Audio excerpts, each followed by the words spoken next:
দেখেন আমি দুটো সাপ নিয়ে খেলা করছি।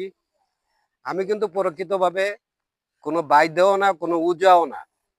আমি এই সাপ নিয়ে খেলা করার একটাই কারণ, সেটা হচ্ছে এই বিনোদন। বিনোদনটা এমন একটা জিনিস যে বিনোদনের ভিতরে যারাই থাকবে তারা সুখ দুঃখ কষ্ট ক্লান্তি সবকিছুই বিনোদনের সঙ্গে শেয়ার করতে পারবে। এই জন্য আমিও ঠিক ওইরকমই বিনোদনের সঙ্গে শেয়ার করছি। হয়তো আপনারা বলতে পারেন যে এত বিষাদর সাপ নিয়ে কিসের বিনোদন। এই সাপগুলো নিয়ে এই জন্যই আমি খেলা করছি যে আপনারা এই সাপগুলো যদি কখনো কাউকে দংশন করে আপনারা কোনো উজা বাড়ি যাবেন না।